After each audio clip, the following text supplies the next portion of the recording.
podcast is brought to you by the Association for Coaching, the world's leading international professional body, which is advancing coaching in business, society, and worldwide. I'm your host, Maisie Barlow, and in this new series, I'm delighted to introduce you to experts, coaches, thought leaders, and individuals who share their passion for working with young people. Our aim is to inspire and challenge the preconceived ideas we may hold, while dissecting and examining our intrinsic ability to show up for the generations of our future. Raw life experiences shape this series, getting to the heart of why working with young people truly matters. So welcome. Today we're going to be talking to the wonderful Stephen Russell. I don't think Stephen will mind me saying that this episode packs a punch and will remain with you long after listening. And he is the founding director of Element Support and just a top bloke, a wonderful human being, and has just got so much to say. So welcome, Stephen. Thank you for having me. I'm a pleasure to be here with you today. I'm going to dive straight in and ask you a little bit about yourself. Massive question to begin with. But I suppose I'd be really interested, and I'm sure our listeners will be, to hear a little bit about your journey and what's brought you kind of up until this point that we find ourselves in. Yeah, absolutely. I spent my whole childhood in the care system. Mm-hmm. I was taken into care at 6 months of age, and I lived with 10 foster homes, 2 care homes, and I attended 5 schools over a period of sort of 18, 19 years. Life for me as a child was extremely chaotic. It was turbulent. It was uncertain. It was all of the emotionally fueled words that you could use for a child going around the care system, I guess. And the reason that I went into care was because my dad was extremely violent towards my mother, and he passed away. He was in a serious car collision, and he passed away when I was 4 months of age. And at that point, my mum didn't have anybody because there was a lot of stuff that had happened before that. And my mum didn't really have anybody to depend on. She wasn't working. She suffered and still suffers with epilepsy, mental health related issues, depression, turned to drink, bit of drugs, But now she's obviously got this newborn baby that she's trying to hold on to. And she no longer has the support network around her. So even though the person that was being violent towards her in a domestically violent relationship, she doesn't have the essentials of shelter, food, warmth, bills being paid, all of those things. So then my mum finds herself selling her body in order to pay the bills and to have a roof over mine and her head. And so she continues to do that for a couple of months, and it was at 6 months, when I was 6 months of age, I was taken into care. I was never to return back to my mum, and every time my mum used to come on visits to try and, see me, look out for me and things, I didn't want to know. I didn't want to be around her.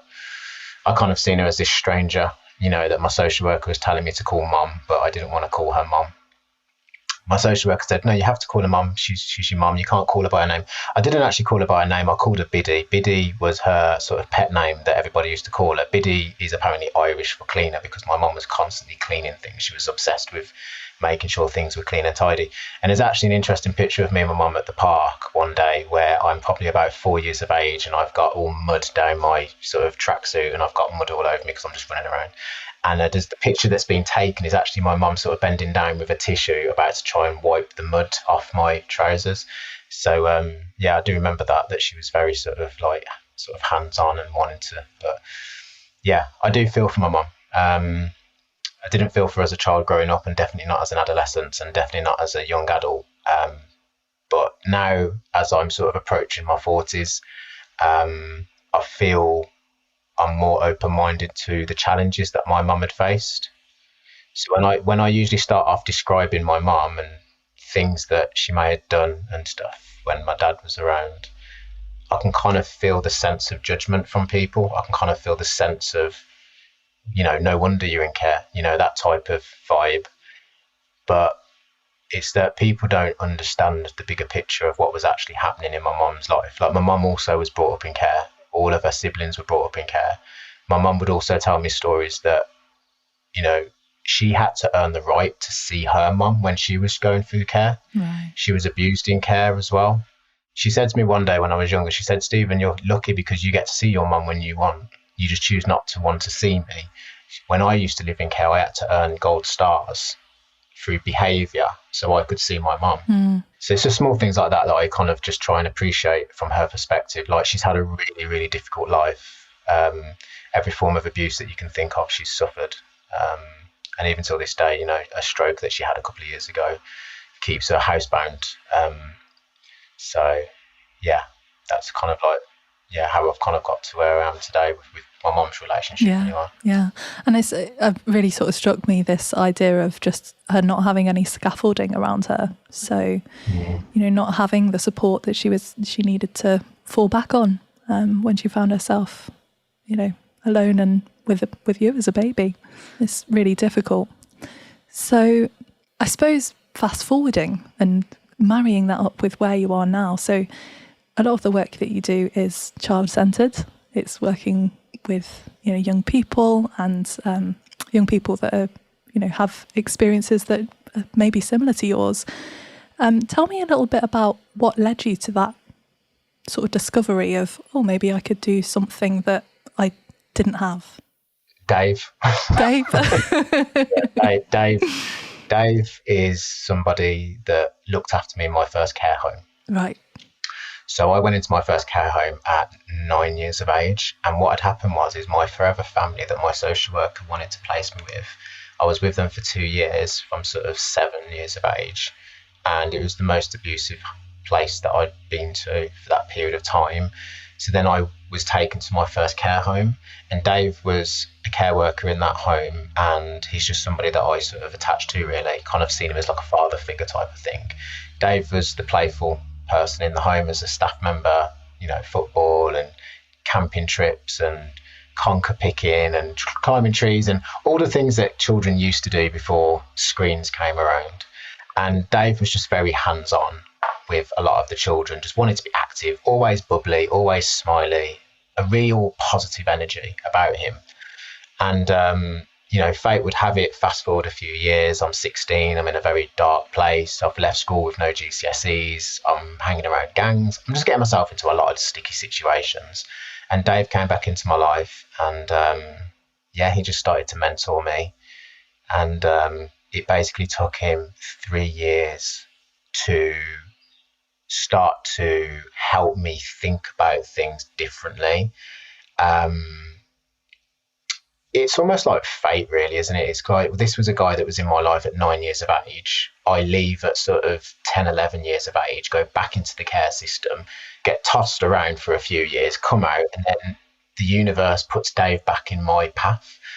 And it's like, that was weird. And then he mentored me. And then at 19 years of age, after 3 years of him mentoring me, I was stabbed at a house party that I had, and I nearly died. And then Dave was at the hospital, and he was just there with me constantly. And, Dave was probably he was like the first person that I'd come across that wasn't being paid to do that work with me. He was just doing it out of the goodness of his heart. There was no expectations, there was no judgments, there was no, if you do this for me, I'll do this for you. It was just pure energy of love. I mean, we got to the real reason as to why Dave stayed in with me, because I gave him such a difficult time. And as I say, he could have just walked away at any point, and he told me the reason why he never, but I can get into that a bit later. So to answer your question, I'm now 20 years of age, and I am sitting on a forklift truck in a warehouse doing a job that I don't want to do, but it paid at that point what I thought was decent money. And I seen an advertisement in the newspaper to be a residential care worker. And I took that newspaper back to Dave's house, because I spent a lot of time at Dave's house with his sons and his wife, Julie. And I said, what do you think about this? Like, they've got a position going, and apparently you just have to have a willingness to go for your MVQ. And he said, you'd be perfect for it. And I kind of came up with a million reasons as to why I wouldn't be any good at working with young people. And he just said to me, you're the best person to work with them. You just need to do the training. So long story short, I went along to this interview, and I took my, don't ask me why I did this, but I took my my forklift license with me, because it was the only certificate that I had. There was no point in taking any GCSE certificate, because I didn't have any. And I took with me my warehouse and distribution MVQ level 2, which got nothing to do with it, but I took it anyway. And I took my photo album of some of the pictures that I had from me in care. So I've got these two managers of this home sat down in front of me saying, well, what credentials do you have to offer our service, because you've got no experience? And I says, well, I was brought up in care. And then the one manager looked and he went, oh, yeah, we're a bit wary of people that have got care experience coming into this line of work, because for some of them, they've actually passed on their own traumas to the children. So we are a bit wary of that. And I says, oh, right, okay. And I could sort of feel the energy from that particular manager that he wasn't really going for it. I think he wanted somebody that could come in and sort of just hit the ground running, really. So they said, well, we're going to talk about it, go away, come back. So I went back to Dave, and Dave had to do like a character reference for me. And I read this character reference and it was absolutely mine. It was amazing. He just really lifted me up. Had a phone call back from the company. They said they want to interview me for the second time. The deputy manager at the time sort of said to the registered manager, he is very raw. He's very green, because I was like 21 at this point. He said he's very raw. He's very green. He's probably got a lot of mistakes in him, but there is something in there that I think could be shined and polished. And so I found out later from this manager that the registered manager said, if it all goes wrong, it's on you, basically. And John's his name. He was the one who gave me the opportunity. I spent 13 years with that organisation, and I went from support worker to senior support worker to deputy manager to interim manager of a home. I got my MVQ level 3 in health and social care, and I got my MVQ level 5 in children and young people's residential management. And I grew and I grew and I grew and I grew. And then it got to the point where I wanted to do family support in 2016. So I went to be a specialist family support worker for 2 years. And then I grew and grew and grew. And I started working in schools and education. And I sat down after about 2 years. I sat down with an executive head teacher in a primary school. And she said to me, Stephen, you're the only family support representative that comes into our school from this organisation. And we've seen quite a considerable difference in our children's behaviour. They all can't wait for you to come in. They just look forward to your sessions. And she said, I don't need to know what you do in your sessions, because all I need to know is that my children smile when they go in and they smile when they come out. Wow. I was like, okay. She says, have you ever thought about doing your own thing, like setting up your own service? And I was like, no. Never thought about that. And she went, you should really think about it. But because she planted the seed in my head, I started to think about it. Yeah. And I started to write down these notes, and I've still got my original playbook here with me. And I literally just got it from WH Smith, and it's a blank notebook that says ideas book on the front of it. Because Dave's always said to me, the one thing that he really likes about me is that if I put it onto paper, it usually happens. And so I just put all these ideas down of what it would potentially look like. Elements wasn't in my mind at that point, but I remember sitting down thinking, well, if you were to infuse your own experiences with your professional experience of what you know and put them together, then it would be multiple elements of experiences through your professional and personal experiences. And so elements came to my mind, and I spent a long time thinking about what it would look like. And I created these packs of going into schools just to do workshops around healthy relationships, anti-bullying, diversity, all that sort of stuff. Yeah. So I'm now stood in a post office with about 100 pamphlets and these. I'd spent so much time. I even went to WH Smith and got like this, like the quality paper. I spent like a few quid on this quality paper because I wanted, when it printed out, I wanted it to be all nice. And I went across like 100 primary, secondary schools in West Midlands, and I actually Googled the specific people in that school. So I didn't just address it to the school, I addressed it to Mr. or Mrs. Bloggs, pastoral care, deputy head teacher, whoever that was. So I'm now stood in the post office with a big grin on my face, waiting to send all these packs off. And I remember the lady behind the cashier, she said, you got quite a lot. So I spent about 40 odd quid on postage stamps, and I sent them all out. And I went back and said to Dave, I'm so excited to wait till what comes back. 2 weeks went by, nothing. 3 went, nothing. And I was like, oh God, nothing's coming back. And he says, well, Steve, schools, they operate differently because they don't always get back to you straight away. Why don't you follow it up with an email and a phone call? Sent out some emails, did a couple of phone calls, nothing. I had one primary school in Coventry get back to say, hi, Stephen, we've got your packs. It's great, but it's not something we're interested in at the moment. But if that changes, we'll let you know. So I went back to Dave and I said, forget it. It's not for me. It's just not where no one's going to give me an opportunity. No one's giving me a chance. I haven't got the skill set really. I haven't got the networks, haven't got the financial backing, haven't got the credentials, haven't got the references, haven't got the endorsements. I gave myself all the reasons why I wasn't able to get myself or elements out there. And then Dave said to me, he says, do you remember who you are? And I was like, what do you mean? He says, you are the most resilient human being I've come across. Nobody tells Stephen Russell no until Stephen tells himself no. So you've gone to 100 schools? He said, Stephen, he uses pathways in Jamaica, but he said, Stephen, don't come back to me until you've hit 1,000 schools, 2,000, 3,000. He says, if you want it, go and get it. Just go and get it. You can't, he said, the universe has given you that opportunity to say 100 have said no. So do 101.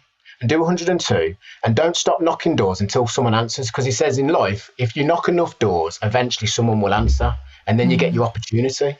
So I went back out and I sent these packs out, and I was connected to a pastoral officer that when I was a family support worker in a school. And we were just in contact. And I said, I'm finding it really difficult to get off the ground with my projects. And she says, well, why don't you come in to speak with me and Simon, who was the deputy head at the time, and we can have a conversation about it. So I went in, I put my tie on, got my shirt on and everything. And I took the packs with me. And I said, I've just got these really good ideas, but no one's given me a chance. And they looked at it and they said, this is fantastic. They said, we've actually got some students that we're really worried about are going to be permanently excluded if we don't do something. They said, we don't actually have a budget, but if you want to pilot it, we will give you the opportunity. You just need to make sure you've got your DBS, your insurances and things like that. Anyway, I went into the school and they gave me 12 of their students from across year groups that were pretty much bordering permanent exclusion. I was so excited. I can't even tell you how excited I was to be in the room, to the point where all these students have walked in. I've got my Bluetooth music playing. I've bought them juice. I've bought them grapes. I bought them all this stuff, fidget toys and everything. I've made the room because I already had it in my head of how I wanted it to look. And half of them have walked in. They've just sort of sat there like, what's all this about? They were noisy. They were rowdy. I could see why they were struggling in class. And I just kept this big grin on my face because I was like, this is a bunch of me's walking in here. This is exactly how I would walk in if I was in school. So Fran, she said to me, she said, Steve, if you need me, I'll be next door. And I was like, oh God, she's left me. And so they're all around in this room. And the one lad who comes over, he's like, oh, what's all this about? Like, blah, blah. I said, when everyone's ready, I'm going to sort of bring people around. So eventually, once they all settled down, they kind of sat around and some were sitting on different tables. And I just looked at them and I said, I've got to be really, I said, my name's Stephen, by the way, but I've got to be really honest with everyone here. And I was like, okay, I've never done this before. I've never done this before, but I'm absolutely buzzing that you're all in here. And they're all looking at each other like, oh, sir. So I said, no, don't call me sir. My name's Stephen. I said, you're not a teacher? No, I'm not a teacher. Just call me Stephen. And I was just like getting down on their level. And I said, I've got to be really honest with you. Like, I've been given this amazing opportunity. And all of you're all my guinea pigs. And the one girl, she went, I'm not a guinea pig. Who are you calling a guinea pig? I'm not a guinea pig. I said, no, not like that. I said, you're all like test subjects. Test subjects? And I said, no, you are the very first young people I've ever worked with in my own business. Wow. He said, oh, you got your own business? I was like, yeah. So we started talking. And I'm telling you, Maisie, 12 weeks went so quickly. What happened was, out of those young people, I think about 3 of them actually did become permanently excluded because their behaviours were just really, bringing cannabis into school, all that sort of stuff. But what Fran and Simon turned around to me and said is the students that they thought would end up being wasn't. They were coming in, their attendance was increasing, and they were all looking forward to coming into the sessions. And Fran turned around, she says, I don't know what you've done to some of these kids, but we want to get you back in. and I came back in. And then COVID happened. And then I was going in through COVID because a lot of the services, they were exacerbated. So no services were actually going into the schools. I was like, this is prime time. Wow. Then another school said, can we have him in our school? And the next thing you know, I've got John Coleman, who is the Assistant Director for Children and Families across the whole of Warwickshire, who's on LinkedIn, contacts me and says, we've heard some really good stuff about your work. We've seen what you've been doing. Can we have a meeting? So I was like, wow, this could be really big. So I then put my little shirt and suit on and I get myself over to Warwickshire and I'm sat down with John and his commissioners and everybody. And they said, well, we've got 50 children, young people, and we'd like to pilot a contract with you. I was like, oh, God, okay. And then we did that contract for about 6 months. It was absolutely amazing. They put me onto someone else and it was just literally climbing. So the point here really is, and what I've learned through this whole experience is one word: momentum. And I was hit really with a quotation by Les Brown, who's a motivational speaker. And the quotation, when I heard him say it on one of his tapes on YouTube, it shook me to my core because it felt like he was talking to me. And the quotation was and is, you don't have to be great to start, but you do have to start to be great. Oh. And I was thinking to myself, when I look back, all I had to do was start. It didn't matter how I started. I had no information. I had no connections. I had no qualification. I didn't have any of that. But I had such a strong willpower and a strong why to the point where now Elements is 5 years down the road. We're growing and growing and growing. I'm now going around the country doing different talks. They flew me out to the Isle of Man not too long ago. I'm in with all the virtual schools, local authorities. It's just gone from one extreme to the other. Wow. And a lot of people have helped me along the way, but I guess, yeah, it has been my my willingness to want to strive to do better and be better.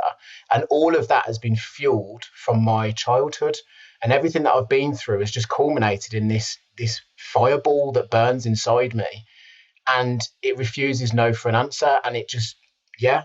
Sometimes I don't even know what I'm doing, to be honest with you. I'll just sit back and I just watch the show. I'm just like, my mind's completely different. So I'm like, okay, you do that.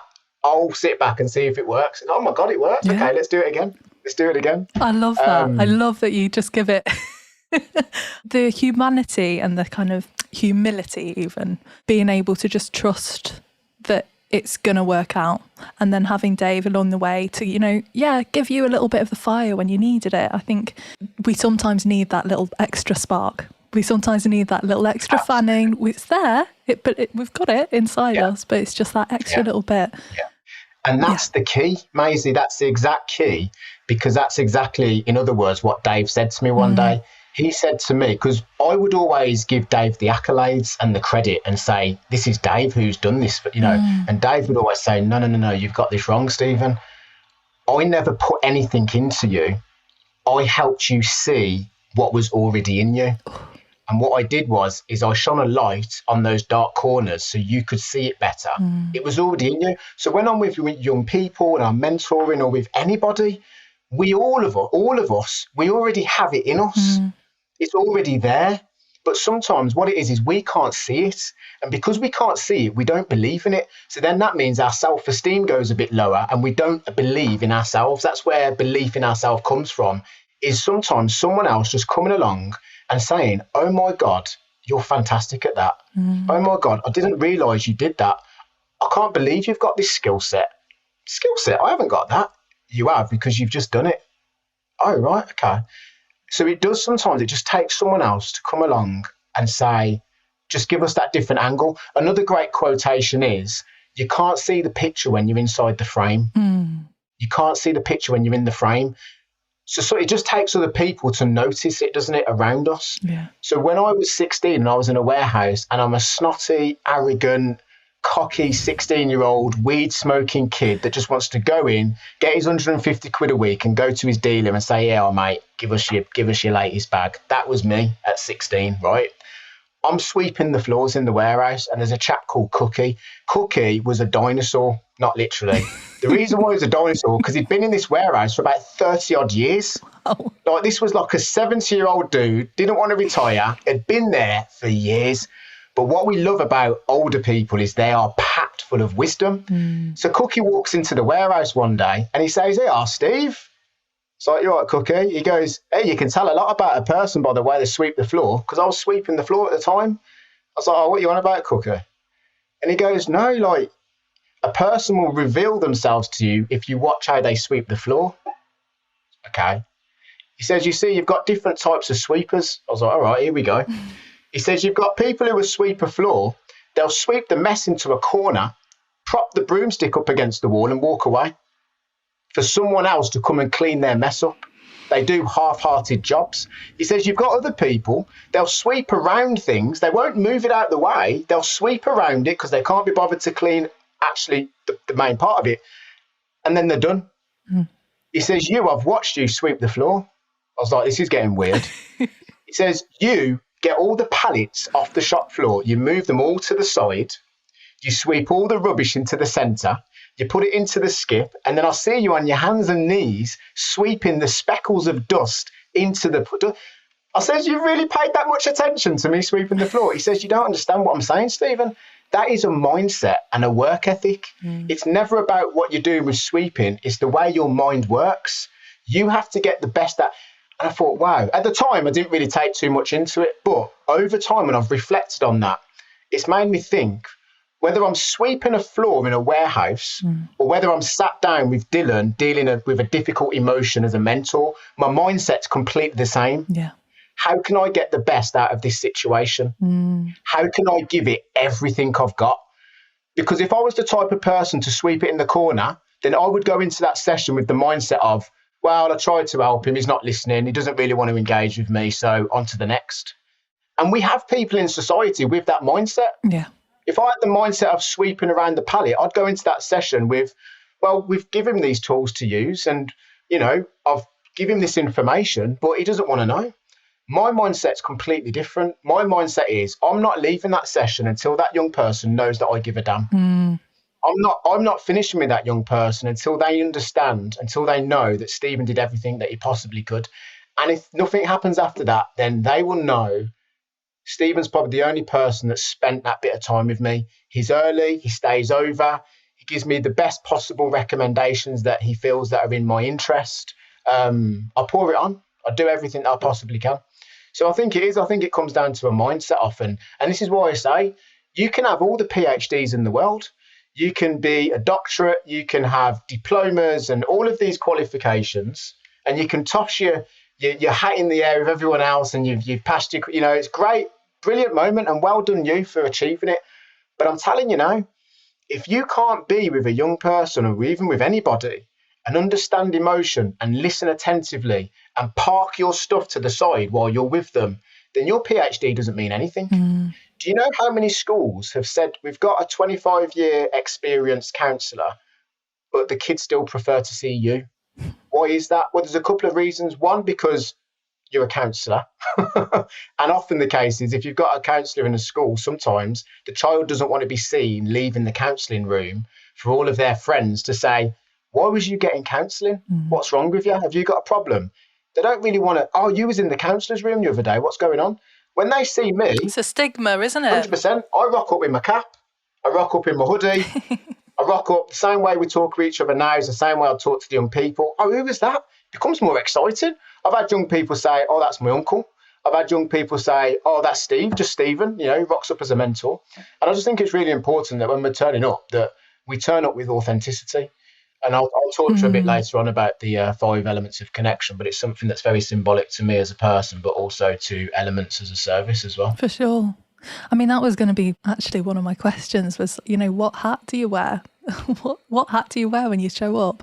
And it's a really interesting one when you think of it in terms of, power dynamics, kind of who you are as, obviously this is a recording for a lot of coaches. So they're going to have that label or that hat that they come in with. So how do we dissolve that? How do we make sure that we are coming in and we're not putting on a facade? You don't wear a hat.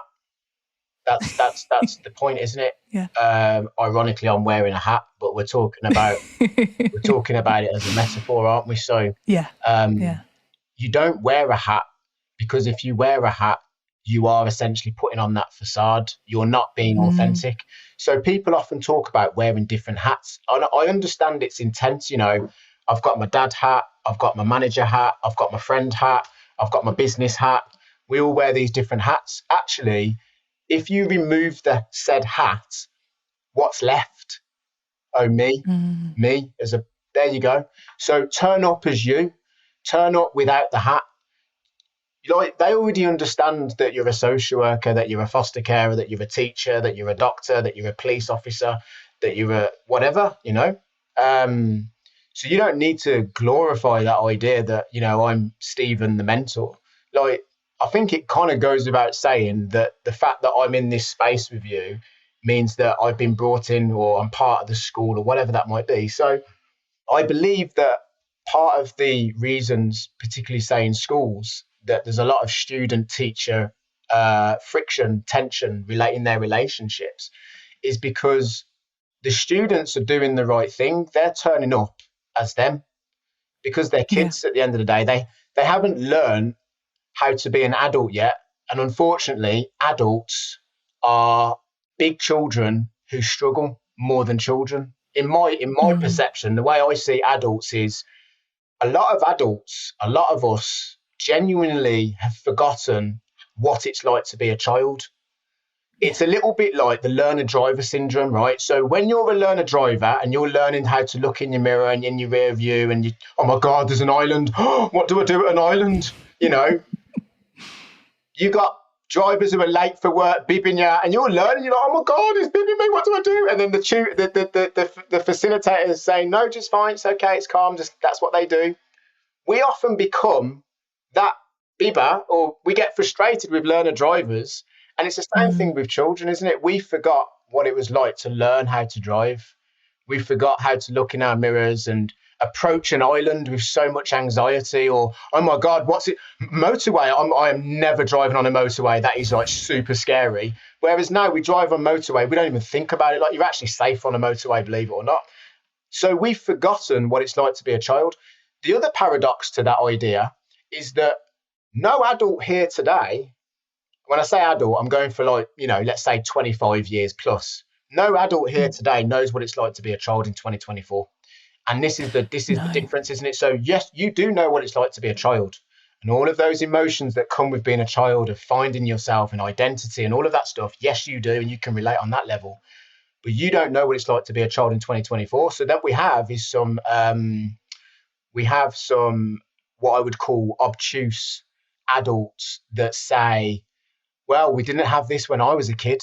We didn't have these problems when I was a kid. We didn't have all this TikTok and we didn't have all these PlayStations and, kids of today. Hold on a minute, moron, right?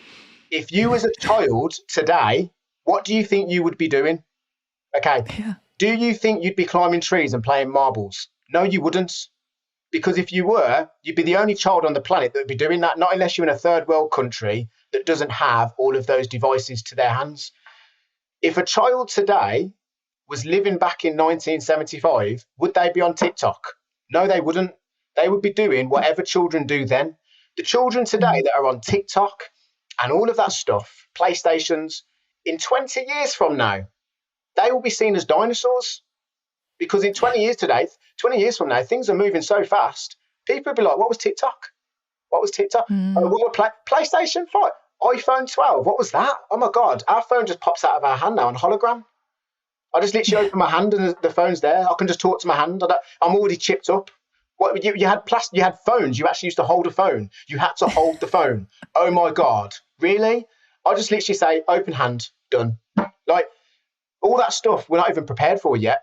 I know I'm going off on a bit of a tangent, but it's just to kind of give that idea that adults are quite obtuse in their thinking.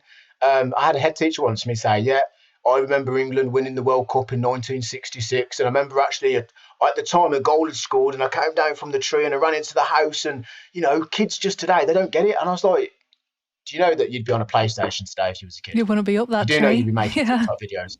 Do you know what I'm saying? So yeah, I think when we come back to those adult-child relations, it's just remembering you don't know what it's like to be a kid today. Really important. You just think you know. You think you know, but you don't actually know.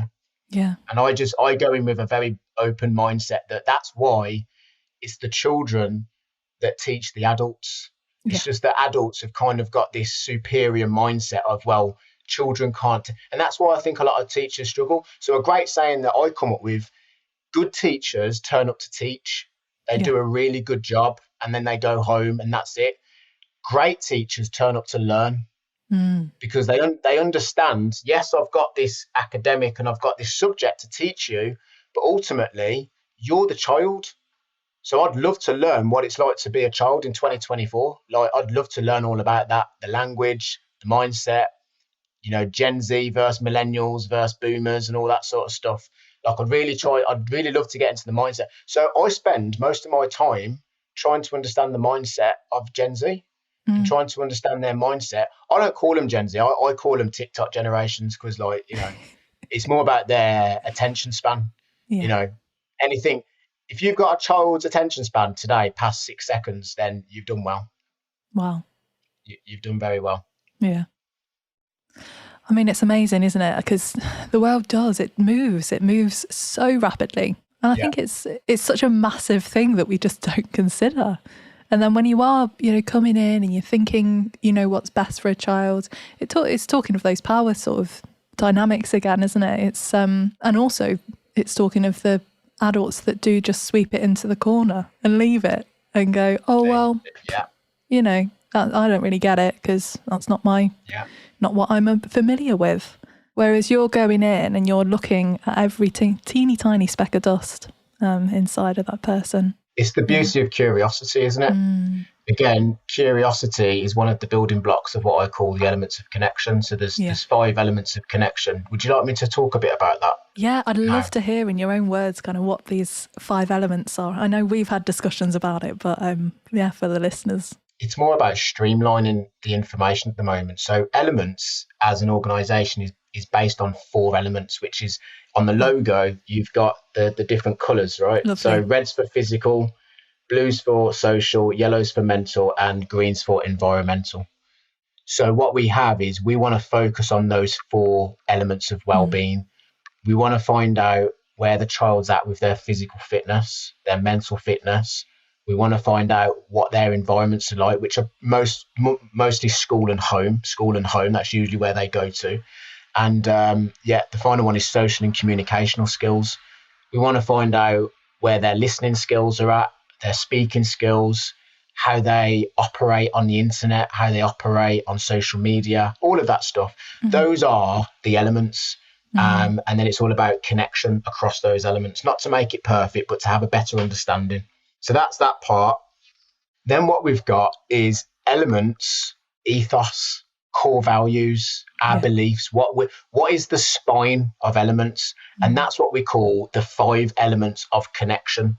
And the 5 elements of connection are presence, patience, curiosity, creativity, authenticity. And it's our fundamental belief that if you, as a practitioner, a teacher, a social worker, a foster carer, anybody working with children, if you practice those 5 elements of connection on a daily basis, then you are giving yourself the higher likelihood of forming a strong connection with that child or young person. So then you, as the practitioner, as the teacher, as the carer, social worker, has to leave. Well, the way I put it is, can you sit on the end of your bed at night and tick those boxes after a day at work, after a day at school, after a day as a social worker? Can you sit on the end of your bed and say, today I showed curiosity. Today I was patient. Today I was present with that child. Today I was authentic. Do you have the ability to do that? Because I think we don't have people taking accountability and responsibility for themselves, not just their organisations, not just their school or their local authority, as themselves. You know, when Stephen goes in, even when I was a family support worker or a residential support worker, when I go in to that interaction with that young person, they're not looking at me as an authority or as an organisation. They're looking at me as a single entity. They're looking at me as Stephen. You know, when Maisie goes in, no matter who you work for, they're looking at you. You know, if you walked into Morrison's or Tesco's or Sainsbury's and you were looking for an item and you went to one of the representatives there, first and foremost, I want to give a shout out to anybody that works in these supermarkets, because you lot know where everything is. I think it's amazing. Yeah, it's just on aisle 16, Bab. Come on. I'm like, how the hell do you remember all that? It's like, wow, I'd be like, they know where everything is, don't they? It's crazy. So, but what about if one day you walked into Sainsbury's and somebody was rude to you? Mm.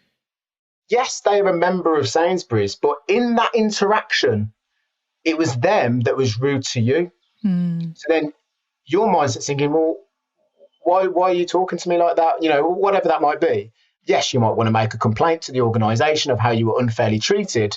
But in that moment, it was human to human. Mm. It wasn't Sainsbury's. Yeah. You know, it wasn't Sainsbury's being rude to you. It was Maggie from aisle 16 in that moment. And this is what I'm saying. Where's the accountability and the responsibility that we as practitioners and as professionals and as just as decent, compassionate human beings, where is that to say, this is me? I own that. I own that. As the teacher, I need to go back to Dylan and say, do you know, Dylan, you know the detention that I gave you earlier? I was a little bit too quick to give it to you. I'm going to take it back. I'm sorry. I know that you're going through a difficult time at the moment. Where's that interaction? Where's the social worker going back to those siblings and saying, do you know what? We made a huge mistake. We made a huge mistake. We should have left you with that family for an extra 3-4 weeks before we made that decision. We may have had to make that decision, but we got it wrong. And we just want to say sorry. Where's that? Where's the ownership? I mean, that's the key thing, isn't it? We got it wrong. I think we're so quick, especially when working with young people. I've noticed people are so quick to kind of jump to, and this is a very broad statement or idea, but so quick to say, you know, you've done something wrong and therefore we must punish you. Yeah. But actually reflecting back and saying, you know, where have I failed? What have I done that has contributed to how you're showing up today? What can I do better even? And I suppose it's a kind of question that we do. If you're working with young people, you've got to continuously ask yourself, how can I do better? Not just young people. If you're working with people on a level, how can I do better for you? How can I do better for me? And I think, you know, your 5 elements framework, your spine, as you called it, which I think is beautiful because it does just kind of hold the organisation's values, hold that. How am I showing up? Values, integral values. Yeah. Oh, it's beautiful. We've gotten into a really passionate discussion. Right. Did you know it would start off like this? Oh, of course. Having spoken to you already, Stephen, I knew that we were going to go deep very quickly. So we've talked a lot around, I mean, we've had conversations prior to this, but we talked a lot about kind of being present with another person and that being really key to being with them and being able to show up authentically, which is what we've just been talking about. When you're showing up and you're trying to be present, what do you think is a kind of key thing that needs to be instilled to the young people that we're working with? Maybe we do have a message that we want to pass on. What would you say that is? For me, when I'm actively being present with anybody or in any situation, I think there's a couple of things that you have to take into consideration very, very quickly, because presence is a state. It's a state of being, isn't it? And that's the beauty of presence. It's not doing. I love that. Yeah. It's being. So we're human beings, aren't we? Yeah. We're not human doings. We're human beings. We have to do stuff. Of course we have to do stuff. But in the moment, you're not actually doing anything per se. You're being. So you switch it to being. And one of the considerations that you really have to take into account is that you have to remove, in your own way, I guess, or how I might do it, is that element of control. So as compassionate adults and as loving adults, there's still that element of, I want the best out of this situation. Yeah. I want you to feel happy. I want you to make progress. I don't want you to leave this school. I genuinely want the best for you. And it all comes from a really loving place, doesn't it? But the problem with that, as good as that seems and as well intended as that seems, is you don't know what comes next. It's true. You don't know what the future holds. You don't know where that path leads. So that's future related, isn't it? And this is why I don't like schools or anybody using the term outcomes, because an outcome is the end goal. And of course, yes, we want the end goal to be, we want you to get the best GCSEs, we want you to attend, we want you to be well behaved, we want all of that good stuff. The problem with that mindset is if you're focused on the outcome, you're not on the journey. Wow. If you're focused on the future and the end result, like who goes to the cinema with 10 minutes left to go? Like who starts reading a book at the back page? You don't do that. Because you're not focused on the outcome of the journey. You're on the journey. I want to go on the journey of this book. I don't want to find out how Harry Potter ends up, you know, wherever he does at the end of Harry Potter, because I've heard the books are better than the movies. But we don't want to do that. You want to start at chapter 1 and move your way through. Like who reads the Bible at Revelation? You want to go to Genesis. You want to find out how did we get to this point? And there's a great quotation again from Les Brown. And what he says is, this is relevant to presence, by the way. Who you become on the journey is more important than the dream. It's who you become. And I always use Mount Everest as a bit of a way of looking at this, right? If you've gone through the months, potentially, I think it's even years of training just to climb this colossus mountain called Mount Everest, which is the highest peak on Earth, you have to go through months of boot camp training so you can understand the altitude, the air that's thin. People die on this mountain. This isn't a joke. You're not just climbing Mount Everest to take the selfie. You might get left on. And if you die there, you stay there. They don't bring you back down because they can't. And helicopters can't get up there. So when you climb Mount Everest, you're going past dead bodies that are frozen. That's the level that we're talking about here. It takes an excruciating, tremendous amount of effort for you to practice how to climb Mount Everest, right? So let's imagine you've gone through all of that, yeah? And you climb Mount Everest. When you're at the top of that mountain, you can plant your flag, you can take your selfie, amazing achievement, well done. You haven't got long up there. No. I don't know how long it is. Someone said to me about 20 minutes because the air is so thin. You've got a period of time at the top of Mount Everest, then you've got to make your descent back down, right? Let's say you've got 20 minutes up there or half an hour or whatever that is, right? You mean to tell me that 20, 30 minutes you've got on top of Mount Everest is in comparison to the year or months that you took to train how to climb that mountain? No. You got 20 minutes up there. The journey that you had to go through just to climb that mountain is not in comparison to you standing on top of a mountain with a flag, a big grin, and a selfie. Hey guys, I'm at the top of the mountain. It's great, you've achieved it. It's great, you've got your PhD. You did super well. You took years, 5 years to become a lawyer. Well done.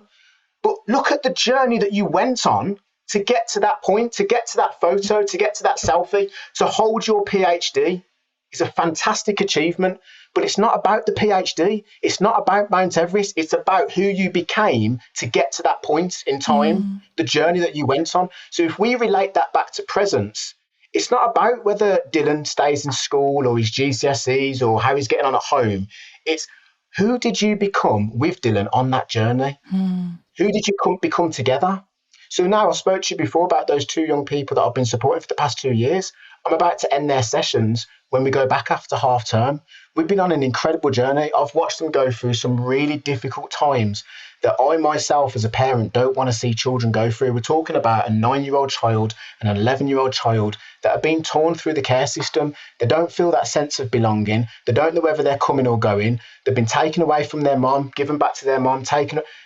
They're distraught and they're becoming traumatized and they're about to, end their sessions with me. The great news with that is that I've got one of my other elementors to continue the work with them. So that's great news.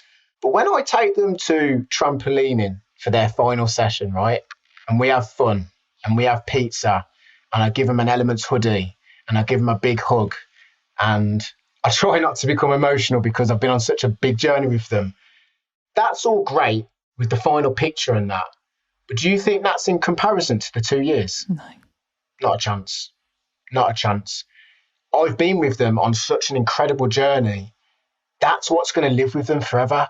It's not that final picture at Jump Extreme. It's not the hoodie. It's not the certificate. It's not the big hug. It's look at the journey that we went on with Stephen. That's what's going to live with them. And I'm really trying to get teachers and practitioners and social workers to understand, Your outcomes don't mean jack squiggly dot. They don't mean anything. It's who were you in that moment with me when I was in pain, when I was down on my knees, when I was being moved around the care system. Were you that person to sit on the curbside with me, to wait for my mum to collect me? Were you that person to, even when it was raining, just stand outside with me for that 5 minutes? Were you that person to put an arm around my shoulder when I was finding it really difficult? That's what I'm going to remember. I'm not going to remember the outcome, whether it's great or not. I'm going to remember the journey that we went on. And that's what I'm really trying to sort of drive home and bang home. A good friend of mine sent me a clip. It was like a house camera that was, he's in America, but it's a house camera that was sort of outwardly looking at the front of the garden. Yeah. And in the front of the garden on this big, Americans have these big driveways. There's like a 10-year-old child playing basketball by himself, and he's just shooting the ball at the basket, got a basketball net. And it kind of come up under the bottom, something like this child was lonely until the next moment happened. And you could just see maybe it was just a single child, mum and dad are in the house doing their thing, and he's just playing basketball by himself. This UPS driver turns up and he gets out, and you can just see he's like asking for the ball, and he starts playing basketball. He spent about 8 minutes as a UPS driver that's just turned up to drop off a package. He spent about 8 minutes out of his day playing basketball with this child, and then he left. I know for a fact that child will never forget that moment, because he didn't have to do it. He could have just said, "Yeah, mate, here's a package for your mum and dad," or whatever, and then went. And you could see he was having fun with this child. He was asking for the ball back, and he was playing the ball, and the child would score, and he'd clap him and things. He did something for that child in that moment that maybe no one's ever done, and maybe nobody ever will. So I don't like to hear people say to me, "I don't have enough time." Yes, you do. You mean to tell me you don't have 2 minutes to tell a child that they did so well in a particular subject, or, "I'm really proud of you for coming into school today because I know it's really difficult. I just want to let you know." That takes it's like 2 minutes. How long does it take to put an arm around the shoulder and say, "Look, just want to let you know we're here if you need us"? How long did it take that UPS driver to play basketball? It was literally it wasn't even 8 minutes. I think it's about 5 or 6 minutes. So when people are saying things like, "Oh, we just don't have the time," that's an excuse for, "I don't think I can do this. I don't think I can do this." Yeah. Because when you say, "I don't have the time" as a teacher or as a social worker, or "I've got all of this paperwork and I've got all of this admin and I just don't have the time," okay, then I'll put it back onto you. If you did have the time, what would it look like? You tell me how to break down this time element that you're talking about. What does it look like if you had the time? Big question. And often they ain't got an answer. They haven't got an answer. Because they don't know. In their head, they're thinking they want like an extra 2 days in the week just to have no paperwork. That doesn't make sense to me. Do you know what? When we talk about quality of time, maybe me spending 20 minutes with Lacey might be more meaningful for her than if you had the whole day with her. Yeah? So I've just spent 20 minutes with Lacey. We sat down, we had a game of Connect Four, we had some juice, we ate some grapes, we had a little laugh, and she left that interaction feeling filled up. It's only 20 minutes. You had Lacey for 8 hours, and she still left that thinking it was a waste of time. So what do you mean by time? What do you mean? It's not the time. Someone actually put it quite well, actually. It's not the time that you put in. It's what you put into the time. Oh, it's beautiful. I remember reading something I may have already shared, but it's this idea that in a sort of African language, I can't remember which one it is, so but Ubuntu. Maybe. Ubuntu. But it's the translation of the word or the phrase "spending time with someone." Yeah. And we don't spend time with people that we love. We gain it. And the translation or the way that is phrased, and I'm sure, this African language that escapes me, is not the only culture that do that. But I think looking at time as something that we gain when it is present, when you are connected, when you are with that other person, you're not spending it, 100%.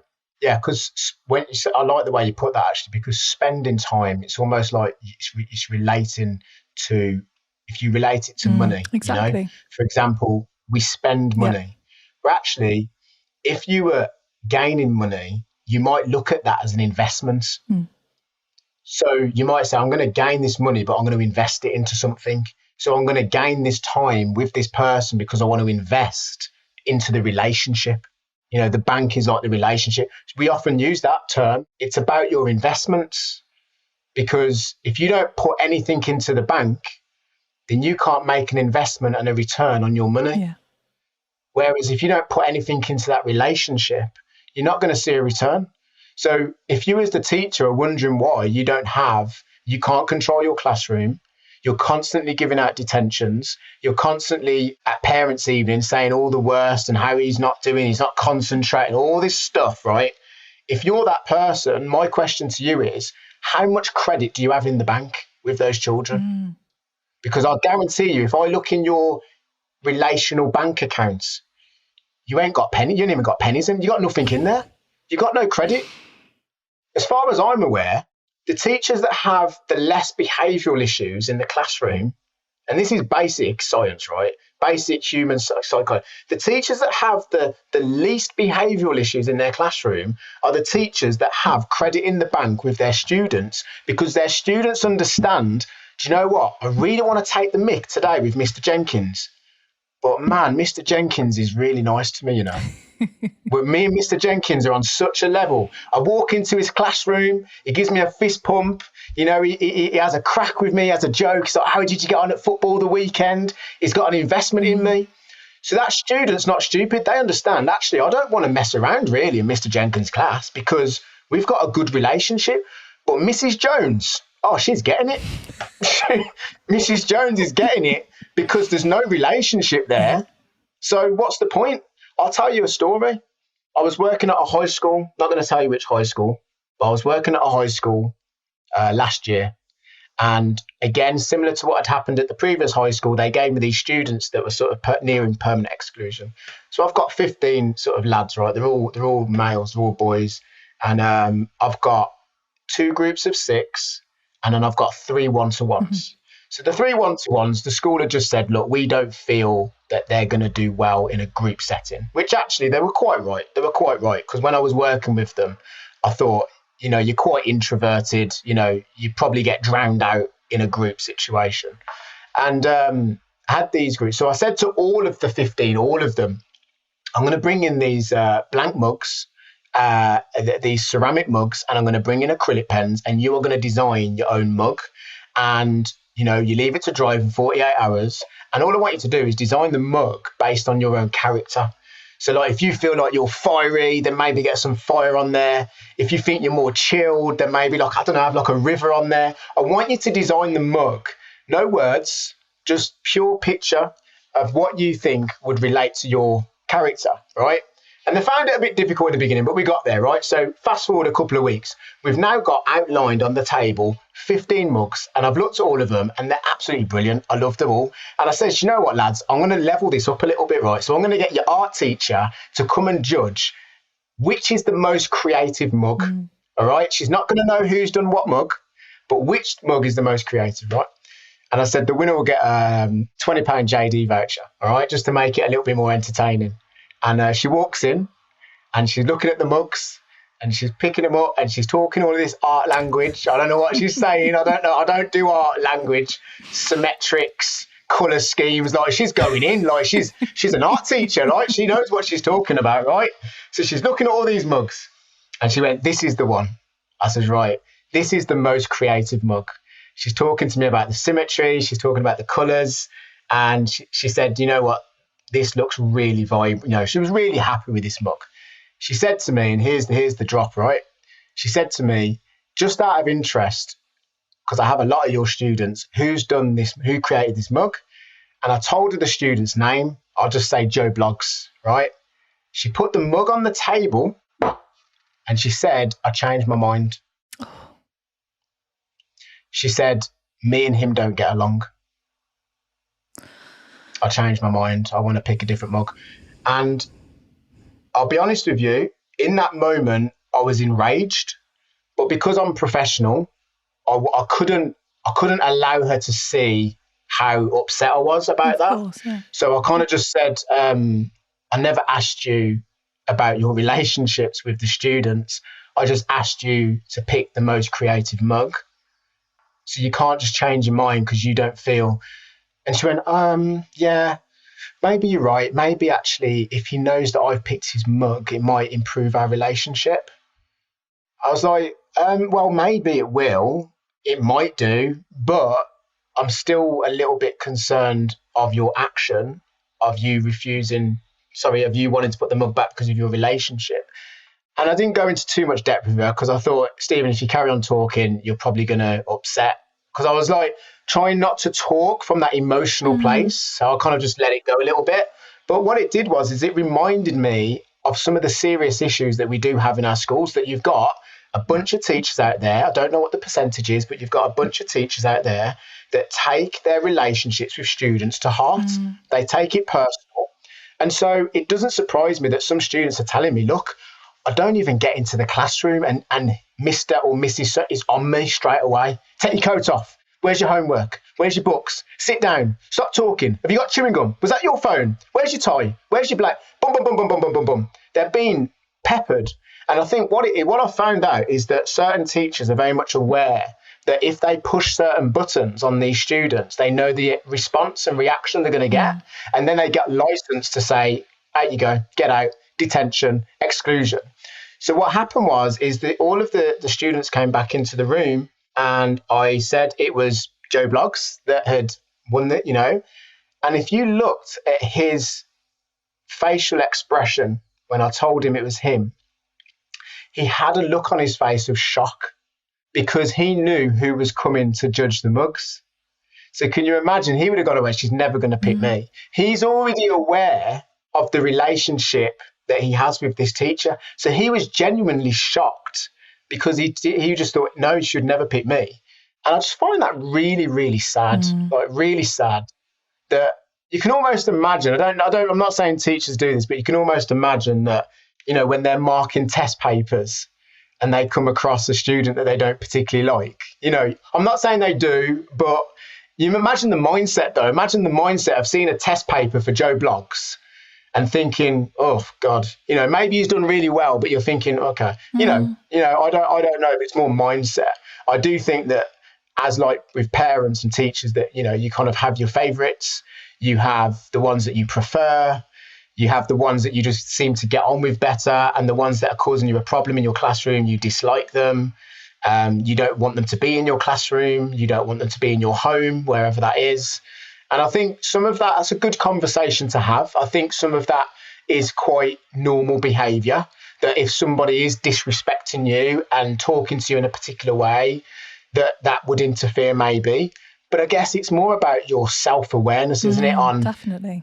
Do I take this to heart? Do I take this personal? Or do I try to make ends meet, or try to, so that I've got a really good saying. Usually it comes down to two characteristics. I see you as a problem.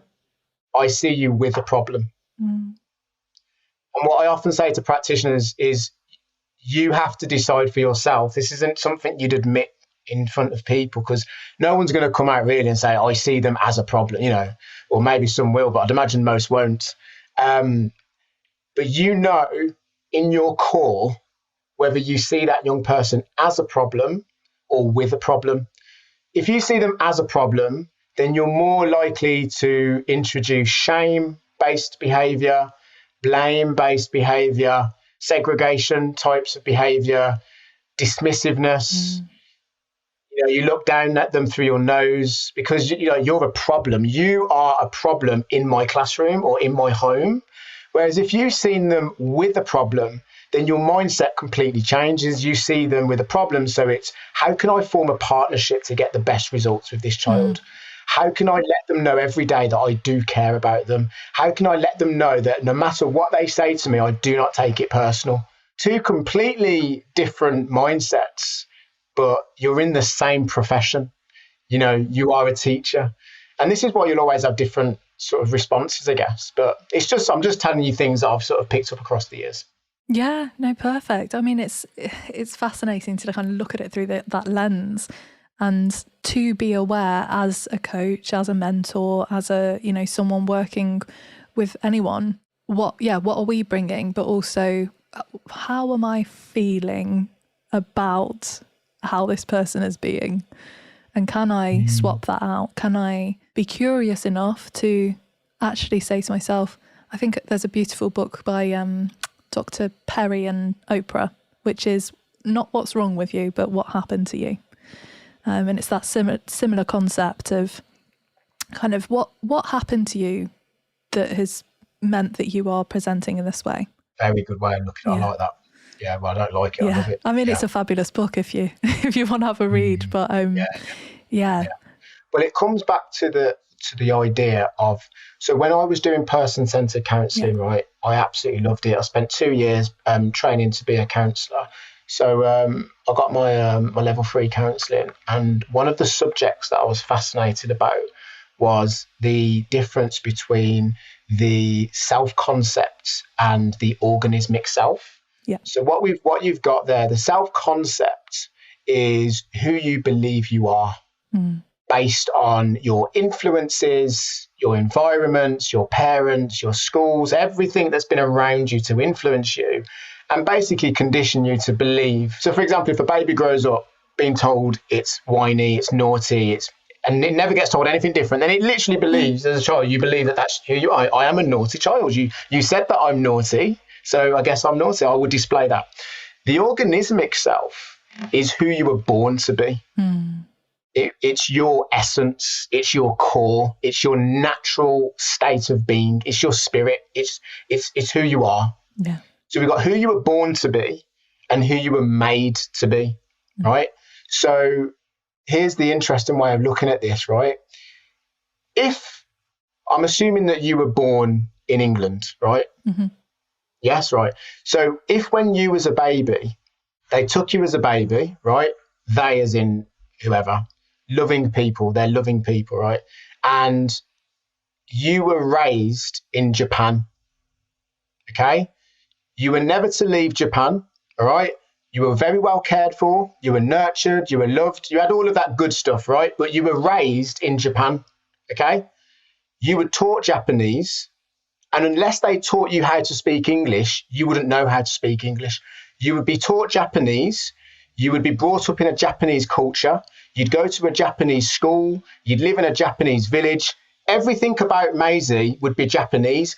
Even if you don't look Japanese, which again would be an interesting thing to test on whether, because of the cultural the climate difference, on over a period of years, it would be interesting to view you now and the Japanese version of you now, if that makes sense. And whether there'd be I'd imagine your skin tone might be different, your hair, things might be different, right? Because you would have grown up in that culture and that climate, right? Anyway, that's not the point I'm making. The point I'm making is you wouldn't know anything different. You would have been conditioned in a Japanese culture, right? Yeah. So here's the beautiful thing now, okay? Because you wouldn't know any different, your self-concept is Japanese. Your organismic self doesn't change. So whether you was brought up in Japan, Africa, Canada, Australia, or England, who Maisie was born to be, that's it. So here's what would happen, right? If I ever went over to Japan and I met, I don't know, let's say you're 30 years of age, I met the 30-year-old Japanese Maisie, your aura, your personality, your way of being, your vibe, your energy, all of that core stuff would be the exact same as it is as you are today. Yes, you speak Japanese. Yes, you might even look Japanese. You dress, everything else about you is Japanese. But Maisie, the core, wouldn't stay the same. And that's the difference between who we were born to be and who we were made to be. And this is why we find so fascinating when you've got, say, children that have been abused and traumatized and all of that sort of stuff. You have to appreciate, yes, a high percentage of that is who they were made to be. You know, like you mentioned with the Oprah quotation. But underneath all of that, right, all of that is who they were still born to be. And if we can help people, you have to go into it a bit deeper because it talks about how there's these two hot like loops and the self-concept and the organism itself, they overlap. Yes, and the idea is over time that you're trying to sort of separate them to say, like, I understand so I feel very well grounded, and I have good self-awareness. So I have an understanding of who I was made to be, who little Stephen was made to be, and the trauma that he faced. But I have a very, very good awareness of who I am and who I was born to be. You know, my core, my essence, I understand that. And the thing is, the reason why I'm explaining this is because no matter what experiences you go through, no matter how much trauma, how much pain and rejection and all of that, what we call bad stuff, which is very paradoxical, because is it bad? Because if you've turned out to be actually quite decent, you needed that experience to get there, didn't you? So, you know, that's a different conversation. But irrespective of all of that stuff, you are still you within that. This is why you've got children, right, that are growing up in very traumatizing environments. And if you were to be presented with that child, you wouldn't know. You might know maybe because of, I don't know, there might be a bruise or a cut on their skin, or their clothes are disheveled, or they look like, but they might present as like really, because that might just be who they are. You know, we I don't know all the personality types, and characteristic types, but there's certain types of personalities, aren't there? There's just, no matter what you've been through, that was always just going to be you. Some of it you can put down to genetics, because I do believe that plays a big role as well. How your biological parents were, they can pass down a lot of that stuff to you. But I think fundamentally, you are just a unique human being that no matter what you've come in this world to experience, Maisie is Maisie at her core. The question is can Maisie, or is Maisie going on that journey to what they call self-actualization, which is on the Maslow's hierarchy of needs, is what we're all striving to get to, you know, belonging, self-actualization. We try to cover the ground. Yeah, I've got food, I've got shelter, I've got clothes, I've done all that, I've ticked that box. Then I want to feel that sense of belonging to my community, that I'm giving something. But actually, I want that self-actualization. I want to feel fulfilled. I want to feel like when I pass away, I've left a legacy, that I haven't just wafted around in life and I haven't given anything back. That's why you find people in their 60s, for example, they go on this life sort of change where it's kind of like, right, so in your 20s, you're crazy. You do crazy stuff, don't you? You just go off and you do stuff that you get into your 30s and it starts slowing down a bit. You might still do some crazy stuff, but it's not as bad as in your 20s and when you were an adolescent. And then your 40s, you start having these sort of epiphanies, don't you? You start, oh, this is interesting. I'll slow this down even more. Okay, all right, let me look at, and then apparently from what I'm told by people, when you get into your 60s, that's when you really start to look at the world in a completely different way.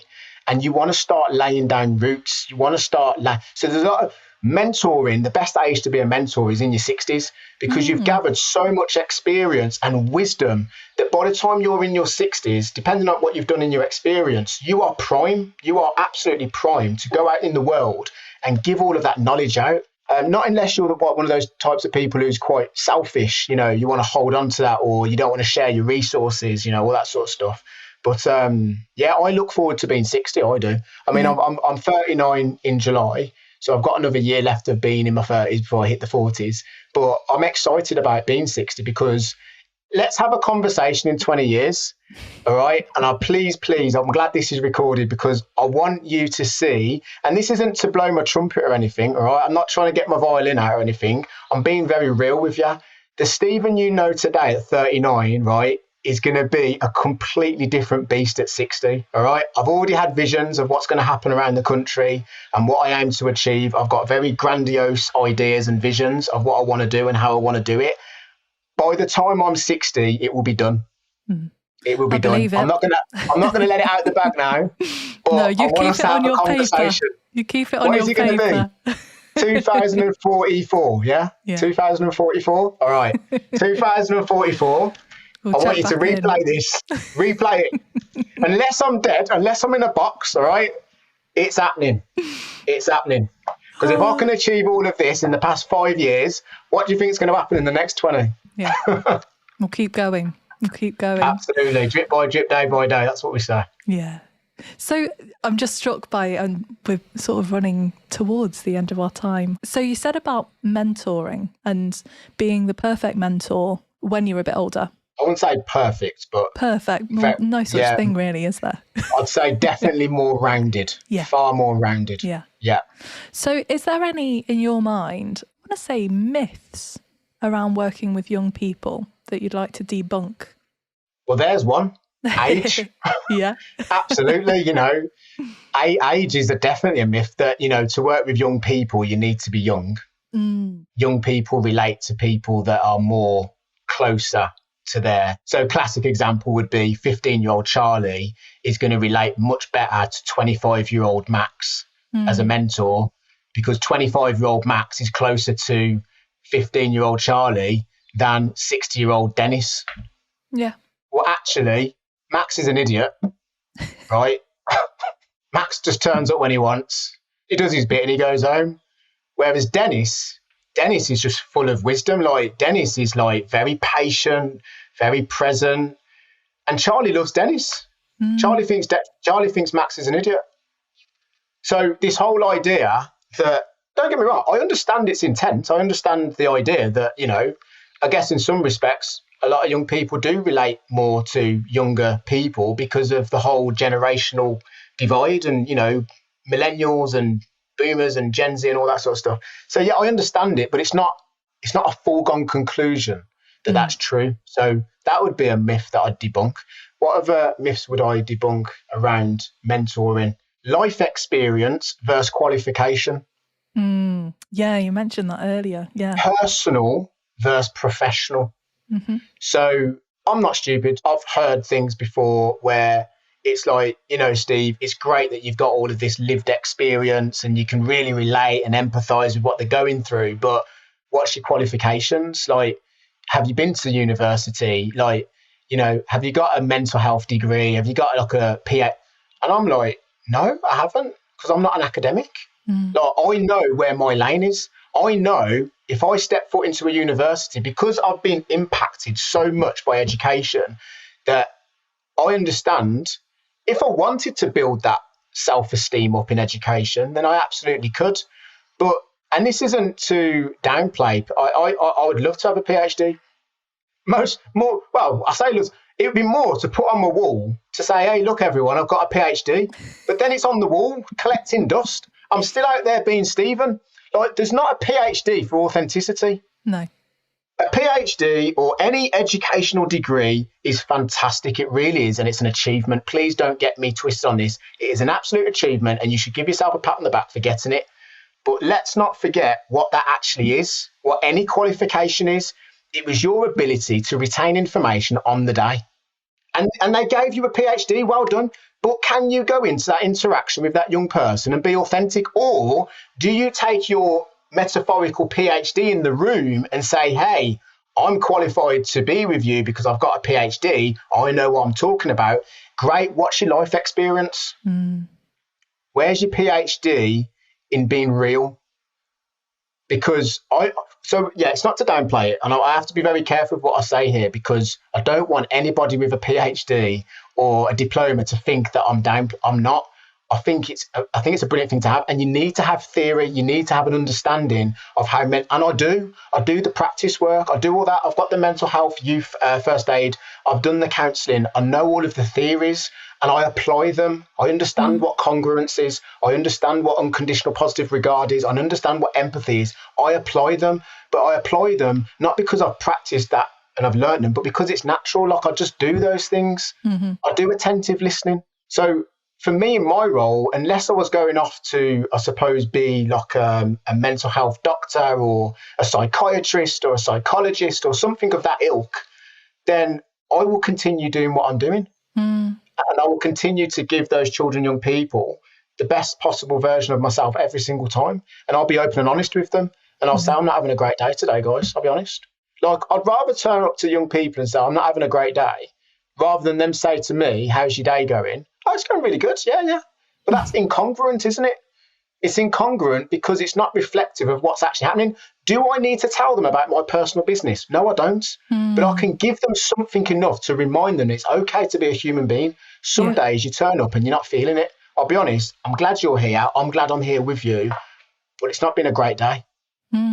People don't have great days. Like, what's the big thing? When we talk about help, right? I remember standing up in a room full of teachers at a conference, right?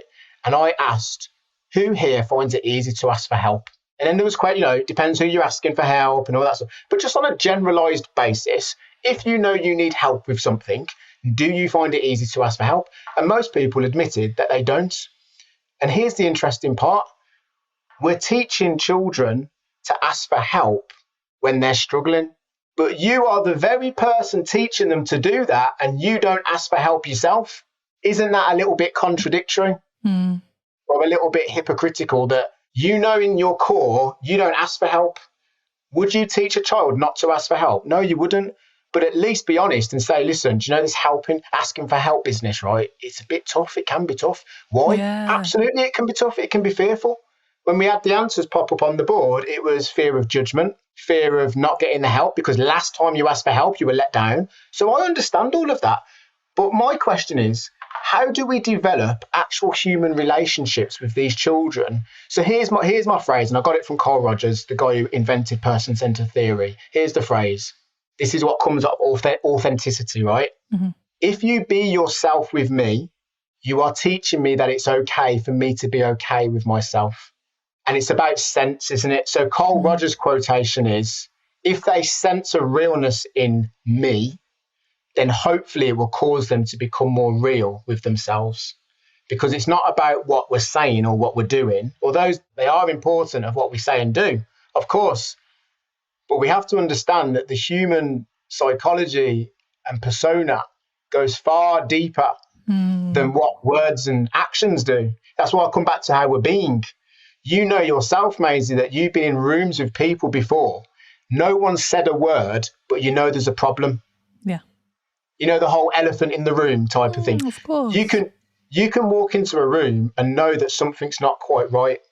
And no one had to tell you something's not quite right. You just know intuitively as a human being, the energy feels. Why is that? Well, there's no words for it. We haven't got words for it. You know intuitively as a human being, something's not quite right.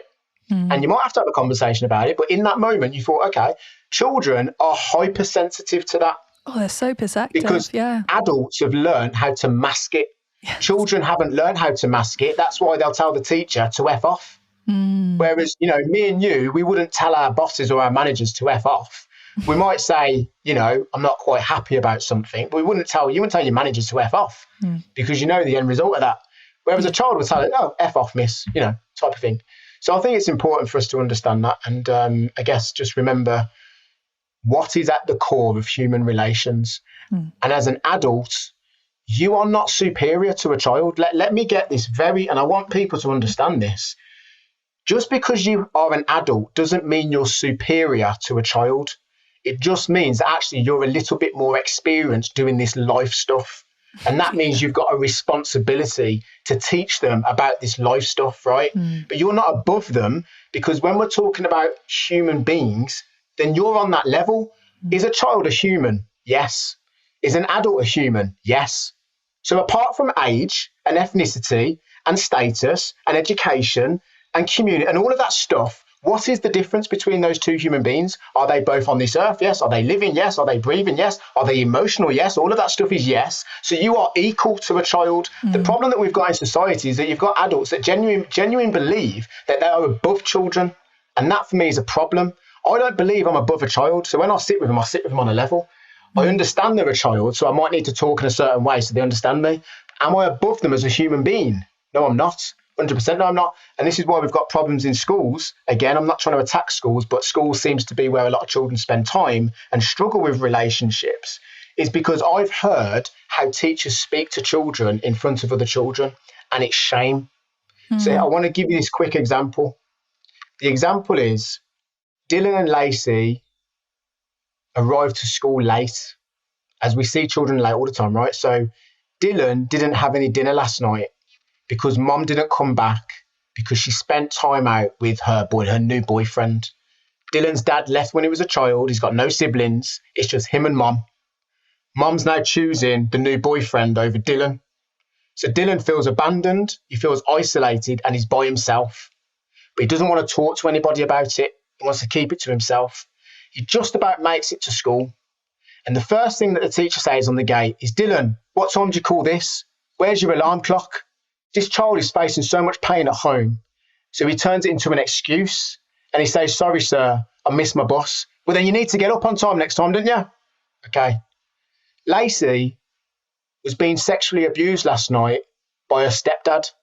She can't tell her mum. The dad said, you don't say nothing. Like, if you tell anything, you're in trouble. Can't go to school and tell anyone. She just about gets up the next morning, makes it into school. She's late. What time do you call this, Lacey? Blah, blah, blah, blah. So you see how this plays out, right? They're shamed, they're blamed, and usually in front of other people. So when they're asked the question, why are you late? They can't give you the honest answer. So they have to make up a reason. This is not all of them, but for particularly children that are being abused, COVID's exacerbated all of that sort of stuff, right? Now I want you to imagine it flipped around to the adults. Same situation, right? We'll use me and you as an example. We're both, say, teachers in a school, okay? You are involved in a domestic violent relationship at home, okay? It's not really too much physical, but it's definitely financial. It's definitely emotional, all right? You're going through hell at home, right? And you just about make it in, okay? I'm going through hell. My mum's just passed away, all right? We're trying to plan her funeral. I just make it in. I want you to imagine this. You get into the staff office, right? You're late. And the first thing your manager says to you in front of everybody in the staff room, Maisie, why are you late? Maisie, what time did you call this? You was in traffic. What do you mean you was in traffic? My question to teachers is, would you find that appropriate? Because I don't know any sane person that would find that appropriate, because you understand the level of hell that you're going through at home. And the first thing your manager says to you in front of the team, why are you late? You wouldn't accept it. You wouldn't have it. You'd pull your manager to a side and say, how dare you? How dare you embarrass me like that in front of the team? You pull me to a side, you have a compassionate conversation, ask me if I'm okay, ask me how my morning's going. I noticed you're late, Maisie, is everything okay? And I don't have to tell you what's going on. You don't need to know, but what I need to know is that you've got my best interest at heart. Unfortunately, what we've got is a society of children that are going into school and they don't believe their teachers have their interest at heart. And so the behaviours come out. So this is what I'm saying. Why do we treat children as if we're above them, that we can talk to them in a particular way, but you wouldn't dare speak to your colleague in that way? And these are the very children that we're trying to raise to be decent human beings, and we're treating them in a way to become undecent human beings.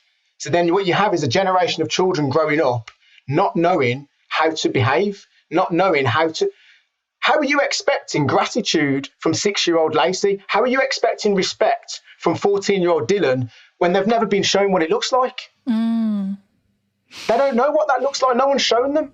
So they get to school and you're like, well, that wasn't very kind, was it? That's because she doesn't know what kindness is. She doesn't even know how to spell kindness. What are you talking about?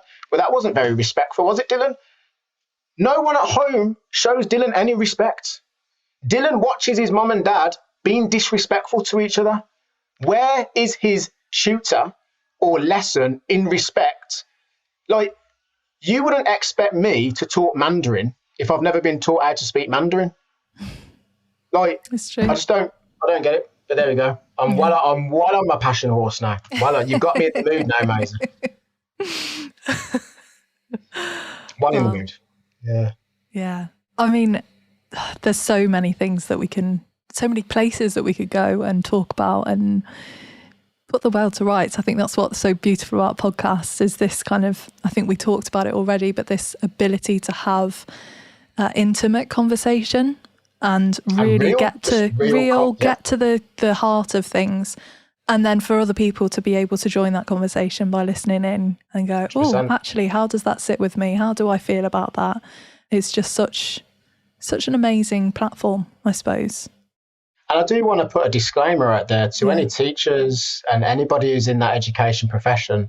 This is not a dig at you. This is not me. I have to let you know that on a weekly basis, I work with some of the most fantastic, amazing, magnificent teachers you could think of.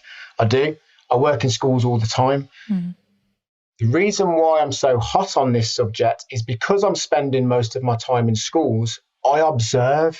I see what's happening. I've seen Dylan being berated.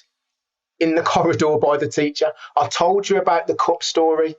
Like, let's not pretend that, teachers are just being attacked. There are some magnificent teachers out there that are probably going to listen to this podcast and think, do you know what, Steve, you're right. You're absolutely right. They see it as well themselves.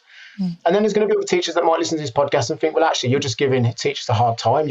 I'm not. Whether you're a teacher, whether you're a social worker, whether you're a foster, whoever you are, if you are in a responsible position supporting and championing children in care, or any child for that matter, not just the children in care, then you have a responsibility to be a role model, to champion them, to be that person that displays those 5 elements of connection, that you are being patient with them, you are being present, you are being creative and curious, and that you are being authentic as well. That you're turning up as you. Yeah, you're not just turning up as the teacher. We know you're a teacher. It's great, but turn up as you. This isn't a dig at teachers. This is it's not a dig at anyone.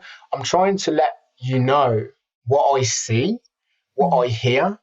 It's not all bad, but I don't think we need to concentrate too much on what we're doing well. If we're doing it well, then we're doing it well. That's round of applause. Let's continue to do it well. But there's a lot of stuff that we're not doing well. So when, if you've got a house and it's rotting, right, you don't focus on the fancy cooker because the gas and everything's working and your roof's falling down, your beams are rotten. So yeah, you got a fancy cooker and your gas is working, it's great. Do you focus on the fancy cooker? No, you focus on the rot. We need to sort this out. We need to get this done. So then we've got a fancy cooker in actually a nice house that we've got. So I'm all up for focusing on things that are going well because it's important to do that. But, and a big but, what's not going well? What needs improving? What needs to get better? And often it is looking at ourselves, isn't it? Where do we sit in it? How are we interacting with young people? How are we, showing up? That's the questions. And they're uncomfortable things to sit with. But I think as coaches, as people working in the kind of helping professions, we've got to be asking ourselves those questions. We've got to be sitting with the uncomfortable. Yeah. I've tried to make it really easy for people. And those 5 elements of connection are very, very simple in terms of what they're about. Yeah. It might not be as simple, depending on what you do and how you do it to implement them. Whereas I'd argue it pretty much is. However, if you practice them, consciously practice them, then for me, you're doing everything you can. Because then you can let go of what's not controllable. I talk about 4 barriers to connection with young people. Well, there are 4 barriers to connection with anybody, but in this context with young people, the barriers are individual, collective, controllable, uncontrollable. So an individual barrier might just be a core belief that you have. One of your core beliefs might be gratitude. I grew up with gratitude. So when you see someone being ungrateful, that might trigger something in you. But actually, if Dylan's never been shown gratitude or understands what gratitude is, you shouldn't really go in there with a sledgehammer and say, hey, you should say thank you for that. You should show some gratitude, show some appreciation for that. Well, he's never been shown it. And just because that's your core belief doesn't mean that it's his core belief. A collective barrier might be a policy, a company ethos. The school has this way of working with behaviour. Parameters, yeah. Parameters. So then you might be that one teacher in the school that says, I don't think we should have that behaviour policy. I don't think we should be. So then you've got a decision to make, actually, because if the school's saying this is our policy on behaviour, then you have to follow it. You can't be a maverick, because then you're going to get yourself into hot water. So you either make a decision, I'm either going to follow it, or I'm that strong on it, I'm out. I'm going to find a different school that has, the same beliefs and values that I hold, or I'm going to find a different profession. It's one of the two, isn't it, really? And then we've got controllable. A little bit of a challenge, sorry. I think we can challenge. Healthy a bit of challenging is needed. Sorry, you're absolutely spot on. I'm probably bypassing that process, right? So when I say challenge, maybe you're the teacher that has challenged it. Maybe you've gone through all of those. You've been at the governor's meeting. You've tried to install it.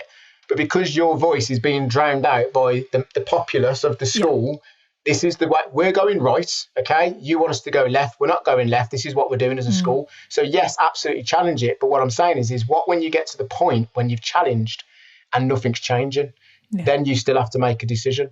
Yeah. So I totally agree with you. The other barrier that I've got is controllable barrier. So an example of a controllable barrier would be your language. Yeah. So no matter what your training is, no matter what, you choose the words that come out of your mouth. Right? So you can see Dylan as a hard to reach child who's delinquent, he misbehaves, he doesn't concentrate. All of that language can come out your mouth. Whereas another teacher can see the same child, same Dylan, and saying, do you know what, he's had such a difficult life. I know that it's been really tough for him and his sister. You know, he's got so many qualities. He's so creative. He's so flamboyant. He's got this lovely energy about him. Same child, two different opinions of that same child. Same behaviours, same child. So this is what I'm saying. What you say is on you. That's your language. That's controllable, 100% controllable. No one controls your tongue apart from you. And then we've got uncontrollable. And an example that I give for uncontrollable is something called sense perception. All right. I don't know if you've heard of sense perception before, but basically sense perception is the way the child or me and you perceive the world through our senses. Yeah. So here's the example. You turn up as a teacher, for example, or as a social worker, and you just so happen to wear the same perfume that Chelsea's mom used to wear, and Chelsea's mom died 2 years ago. And when she was around her mom would wear this perfume all the time. And she got that smell, and it's in her brain now. She knows that smell to a T. And when you walk in and she smells that perfume on you, she absolutely hates your guts. She hates you. And you're a lovely person. You haven't got a clue. Why does she talk to me like that? So that is one example of a million. All right, give you a couple more examples. I worked with a mom once and her daughter, and it's a 12-week program. And the mom kept calling me Mr. Russell. And I was like, you can call me Stephen. Like, I don't need to be called Mr. Russell. And she went, no, I'll call you Mr. Russell. I was like, okay. 12 weeks went by. On the last session, I said to her, I'm really curious to find out. You've been calling me Mr. Russell. We're not even in the school. Like, I'm in your house doing these visits. And she went, oh, I couldn't call you Stephen. I was like, why not? She says, my ex-husband's name's Stephen, and he put me through hell. Every time I say that name, it nearly makes me physically sick. I can't stand that name. So it's not about you. It's the name Stephen. I can't say it. I couldn't even call you Steve. I couldn't call you Steve. I had to call you Mr. Russell. Now, the fact of the matter that she told me that, I understood. But imagine that she just said, oh, no, it's nothing. Oh, it's nothing.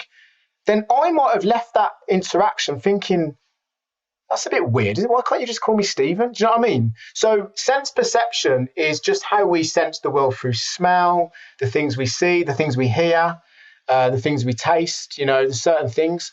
When I worked in residential once, there was a young person, I won't say his name, but he kept on scratching my car. I had a black Vauxhall Astra at the time. So obviously with a black car, you can see the scratches and stuff. And everyone else's cars out there, right? He would only scratch my car.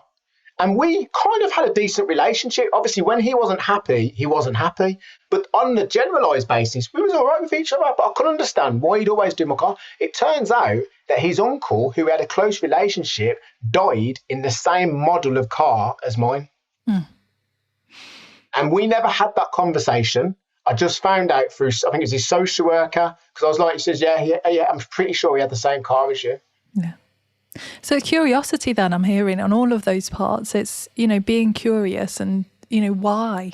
Why is it going on? What's really going on here is the sort of message or the thing. And it's a really beautiful thing that I think comes up in a lot of coaching training and what's really going on here. And how do we bring it to that level? How do we approach conversations and take it further? Because we don't know. Curiosity is right. So when I talk about the 5 elements of connection, as far as I'm concerned, one isn't more important than the other. But if you had to hold me down to one, curiosity wins. Yeah. Now, I don't believe it's more important than being present, because actually being present in a lot of moments is actually stronger than curiosity. So I'm just saying, if I was pushed, right, They're all strong as each other. All of the elements are strong as each other. But there's something about curiosity that is a superpower. It's almost like a gift that's been given by the gods or by universe or whatever. It's a gift that's been given to us to say, this is what curiosity says to you, right? We haven't got a clue what's going on. And we can't even pretend to know what's going on. But I'm telling you, this curiosity thing, it's a shiny light, okay? And what you get to do with curiosity is you get to have this like little, imagine it's like a little ball of light, like a little ball thing, right?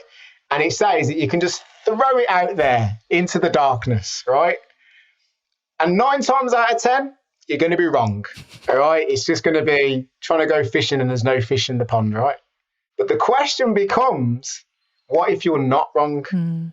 What if you throw that ball of light out into the abyss of darkness and it just so happens to roll onto something and it triggers the child? So have we got time for a quick lesson in curiosity when I was a family support worker? I'll make it quick. I'll make it quick. But this is a very, very powerful story that taught me the importance of curiosity, right? So I'm a family support worker at this time. It was 2017, 18. And I had this referral for a child that was suffering from exam anxiety. I was saying to my supervisor, 6 weeks just isn't long enough, but she said it might be better than nothing. Child walks in on day 1, sits down in a chair, puts a bag by her chair and starts biting her nails and her knee starts shaking. I knew instantly that she was quite nervous. And I just sort of introduced myself, let her know who I am, what I do. And I just said, look, on your referral, it says that you've been referred for exam anxiety. Would you like to talk to me a little bit about that? Didn't say a word. Quiet. It's okay. Okay, why don't you start off telling me about your interests, what you like to do, what you get up to, things like that. Didn't say a word. At that point, I was thinking, does she talk? I honestly thought she was like a mute or something, but they never put that on the referral. So I thought, okay. I was lost in that moment. I didn't know what to say to her. She wasn't talking to me. Something came into my head, curiosity. Curiosity came into my head, and curiosity said to me, Stephen, tell her what you see. Tell her what you see. Tell her what you see. Okay, all right. I've noticed since you've walked into this room, your knee's been shaking and you've been biting your nails. I'm just checking in to make sure you're okay. As soon as I said that, she stopped and she looked at me in my eyes. She gave me the eye contact. I was like, okay, maybe this is a way. Okay, there's a way in here. Okay. I said to her, I don't know if I'm right. Could be totally wrong. But something's telling me that you've got something to say, but you don't know how to talk about it. Instantly, she said to me, can I go now? So bloody hell, she talks. Like, okay, wow, that's great. Tick, she definitely talks. I said, do you mean back to class? And she went, yeah, can I go back to class now? And I felt really bad. I thought, oh my God, I've said something really wrong. So she picks up her bag and she walks out. Teacher walks in and says, how was the session with G? I was like, well, she didn't really say much, but, I don't know if I've scared her off. I was just saying, like, I think she might have something to say, blah, blah, blah, blah. And she went, oh, no, that's just her. She didn't talk much. Anyway, next week she walks back in, different vibe, different energy, sits down. I got the impression when she walked back in that she needed the toilet because it was almost like that squirmy sort of, ready to, she was ready. She'd been holding on to this for a week. She wanted to say something. And she went, last week when you said, you think I'm holding on to something and I don't know how to talk about it. I said, yeah. She says, I don't know how to talk about it. I said, I've got something to talk about. I don't know how to say it. I said, that's very normal. I said, sometimes people find it easy to write it or even draw it. It depends how you want to do that. And she went, I'll try writing it. So I gave her a piece of paper and a pen, and her hand, as soon as it went onto the paper, her hand started to shake a little bit. I could just see she was nervous. And I just said, take your time. There's no rush. She went, I'll just tell you. It's okay. Moments had passed of silence. You could see she was just really gathering her thoughts. And she said to me, bearing in mind she's 15 at that point, she said, when I was 10, my mum used to take me over to my nan's house because my mum would work late. So my nan would look after me until my mum had finished work. And over at my nan's house, there used to be my nan's best friend's son, who was 16 at the time. And sometimes he was there, sometimes he wasn't. And one of the days that I went there, one of the nights I went there, he asked me if I wanted to go and play a board game upstairs. So I went upstairs with him and played the board game. But he locked the door behind me and he raped me. And he told me not to say anything. and he raped me another 2 times. And I sat there and I was just like, my mind was like blown. I genuinely didn't know what to say. I wasn't expecting that. That was very deep, very deep. And I said to her, like, am I the only person that you've told? And she says, yeah. She says, I couldn't tell my mom because I didn't want my nan to get in trouble and I didn't want my dad to find out. Definitely couldn't tell my dad. Definitely couldn't speak to my nan because my nan would have to tell my mom. I couldn't go to the police because as time went on, nobody would believe me. And he had already told me that if I did say anything, that we'd get into serious trouble. So it was just easier for me to keep it to myself. I said to her, you mean to tell me this happened to you when you were 10, now you're 15, you've not told a soul. You've held on to this for 5 years. And I'm the first person you're telling. She says, yeah. I says, well, I have to be honest. I says, last week when you came, I felt really, really bad because I thought I'd scared you off. I thought I'd said something. She went, oh, no, it wasn't that. She says, I just had to get out. She said, it was as if you knew. I said, well, I'm curious as to why you've told me today. She said, well, you're the only person who's ever said anything about my knee and my nails. I only started to do that after it had happened. Now, she was being referred for exam anxiety. And I don't believe that's why she was being referred. I believe if you trace it back, she was being constantly triggered. Her senses were always hyper alert. This is a 15-year-old child that has been holding on to trauma for 5 years. She had done her own research on Google to find out what would happen if she reported a rape. She'd already done it. She already knew about the tests and the swabbing and the courts and all of that sort of stuff. She didn't want to go through it. This was her chance. This was her opportunity because she felt that she'd met someone that already knew. It was intuitive. And she brought me this card in. It's somewhere around, but it's a beautiful card. She brought it on the last session. And what I noticed straight away of the card was that she wrote in pencil first, and then she wrote in pen over the pencil. I can't remember it word for word, but she was just sort of saying, thank you for listening. Thank you for pointing out my body language. I'm going to miss you pointing out my body language, telling me what it means. I've really felt as if I've been able to talk to you about anything. I'm going to miss all your stories and all your jokes. And yeah, the last part made me really laugh because she said, I'm sorry, I got you a pink girly card. It was the only one left in the shop. And that made me laugh a lot.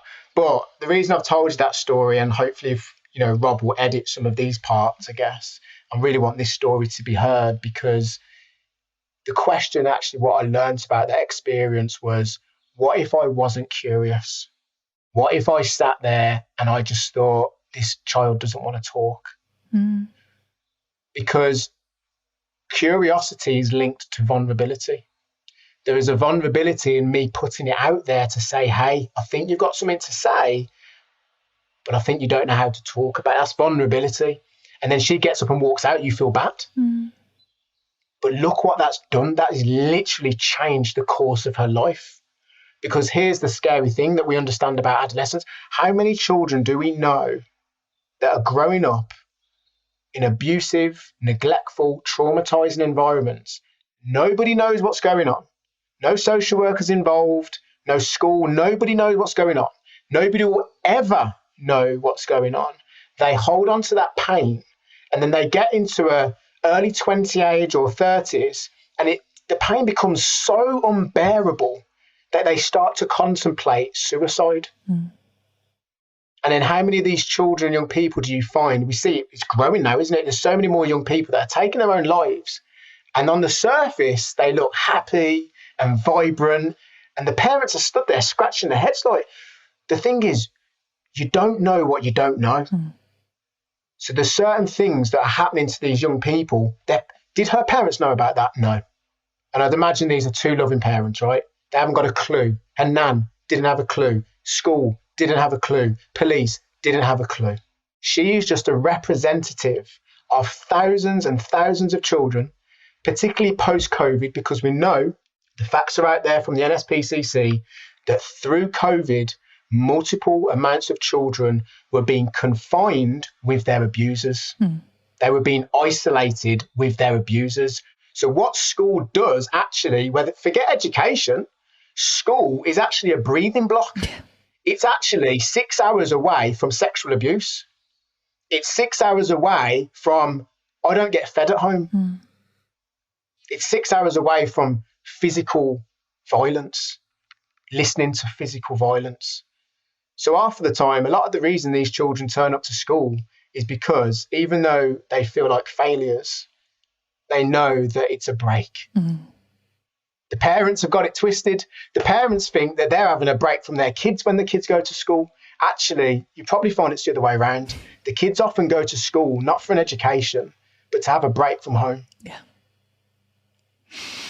There you go. And how beautiful that you were able to notice. That's what I really got from that. You noticed, you really looked and you saw the signs. You were curious about movement. You were curious about, how she was holding herself. And that's I think a really big learning curve. I think for anybody, you've got a whole canvas in front of you. You're not just listening to words. You've got a whole canvas of, movement and nuance and twitches in the face and biting of nails and things. And what does that mean? Let's have a look there. 100%. I'm glad you put it like that, 100%. So here's the beauty of this, right? I just spoke to you about one of those elements of connection, right? Curiosity. So there's the sheer power of what curiosity can do, right? Now imagine a workforce of teachers, social workers, parents, care, all of them, the whole system, the whole village, right? Practicing continuously and consistently on a daily basis, all 5 of those elements. Imagine what society would look like. That's it. Be a much more beautiful place to live. This is my vision. This is my vision. So as I said to you, 2044. Yeah. Yeah. Lovely. Yeah, this is the vision that I have for Elements. This is what I was born to do. This is my purpose. I'm quite happy with being the only person that can see it in my head, but I was probably the only person who could see elements of what it would look like today. I had visions of standing on a stage.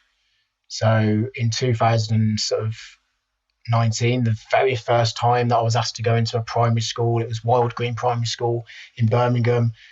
I was nervous but really excited because they say a lot of the symptoms of nervousness and excitedness are the same stuff. And I don't know why, but I did say to the head teacher of that primary school, I've never done this before. Right, okay, it's like, I don't know how this is going to go.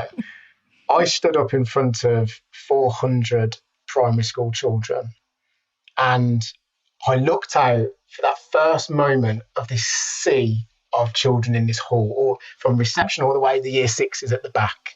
And I had a goosebump moment. I'm even getting emotional thinking about it. The reason why I had a goosebump moment is because I already seen it happening. I genuinely stood on that stage and had that deja vu moment of, you've actually already been here, haven't you? Like in your mind, you've been here. So now when you execute, you can execute from a place of, I've got this. And even after when it had finished, the head teacher and the other teacher said, that was your first time? I was like, yeah. They were said, no, we think you've probably done this before. And the answer is, I had, but I'd played it out in my head. Just like when I'm speaking to you now, I'm already playing out in my head what I want things to look like tomorrow, next year, 2030. And even if it doesn't look like the way that I've envisioned it to look, I still have a fundamental belief that it's going to happen. And usually when that happens with me, it does happen. Well, it's like Dave said, you get it down on paper and it happens. Oh, 100%. I didn't tell you actually, after I got stabbed at 19, I went back home and that was my life-changing moment. So if you were to ask me the question, Stephen, what was your defining moment where everything changed? 2005, right? 2005, I'm 20 years of age. I've just been stabbed. I get home and I write down, I picked up my foster brother's utility bill. I've still got it here today, right? I turned it over to the blank side and I wrote down everything that had to happen. Not what I wanted to happen, what had to happen, right? And it's got save money, stop smoking, stop drinking, move out of Aston, start driving, talk to people with more respect, get a new job. I had this list of things that had to happen, right? I stuck that, and I've still got the encrusted blue tack on the paper till this day. I stuck it on my living room mirror. And I looked at it every day and I literally visualized me doing all of those things, right? Or stopping doing those things. 2006, every single one of them was achieved. Every single one of them. And Dave turned around to me and he said, how do you think that happened? And I said, well, because you've been supporting me to make it happen. He went, no. He says, there's a reason why you put it on your mirror.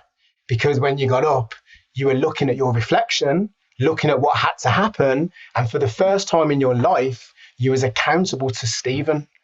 You wasn't accountable to a teacher or to a social worker. You was accountable to yourself. And the reason why I get emotional about that is because I understand that that was the stepping stone for me. That was, wow, you can do anything you want to do.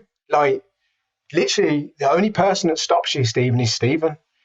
You set your own barriers. You set your own markers. You don't allow anybody to tell you that that can't happen. You are a creative, open-minded thinker, and you are literally outside of the box. They tried to create a box for you that you had to stay inside, whether that's society pressure or whether that's work or whether that's education or homes, whatever that was. And you decided, this box doesn't fit me. I'm too big for this box. And so I stepped outside of the box, and I'm just a dangerous person outside of the box in a very, very good way. In a very, very good way. A very good way. Yeah. Yeah. Wow. Wow. I'm just going to sit with that for a second because that's, yeah, completely I'm talking with energy now. I'm just talking with just allow it. Pure energy. Allow it. Thank you so much for just being here, sharing this presence with me, and with whoever might be listening, because it's been an absolute treat to hear Thank you. your Thank journey you for the opportunity. and your ups and your downs and your passions and your fire and your commitment to not only yourself but everybody you work with.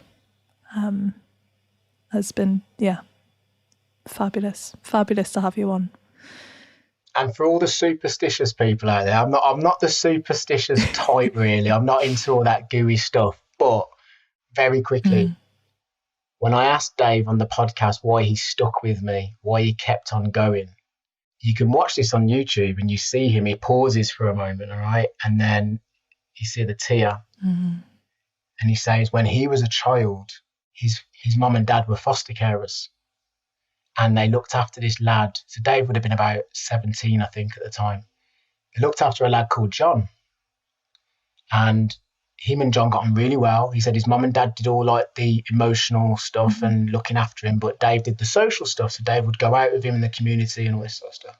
John went to live with another family, but Dave and him were still in contact.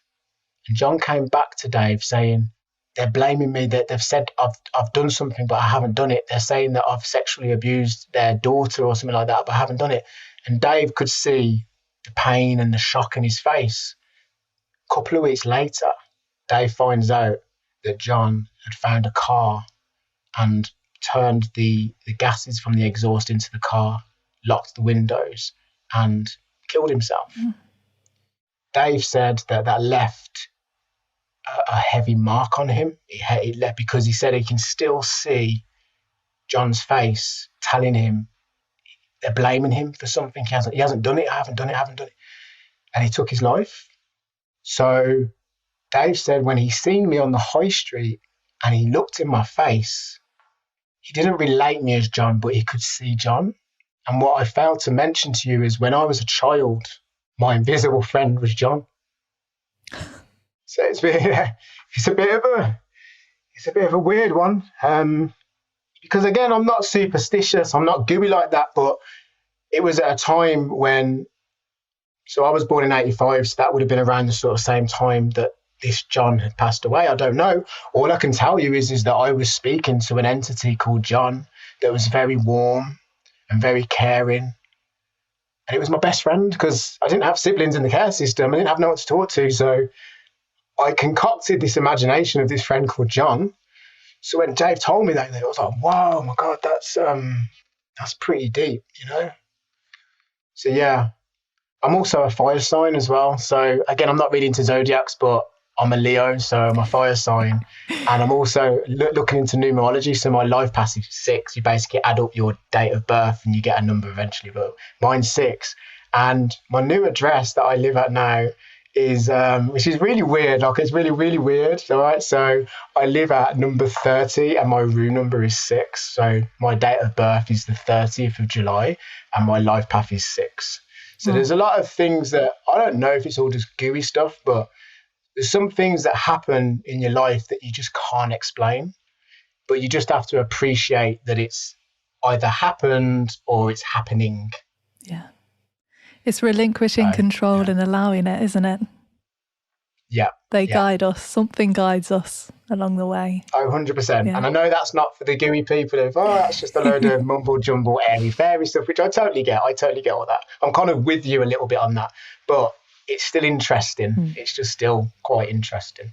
Yeah. So, yeah. Beautiful. Thank you so much. I'm aware that we've gone way over what we were meant to do. We'll be until 7 o'clock, won't we? I know we could sit and talk all day, but... So, Stephen, if there are people out there that maybe want to connect with you, what is the best way for them to get in touch? Yeah, so we've got the website, which is elementsupport.com. There's a lot of presence on LinkedIn at the moment. So if you put Stephen Russell into LinkedIn, I should pop up at the top. But we've also got the Element Support LinkedIn page as well.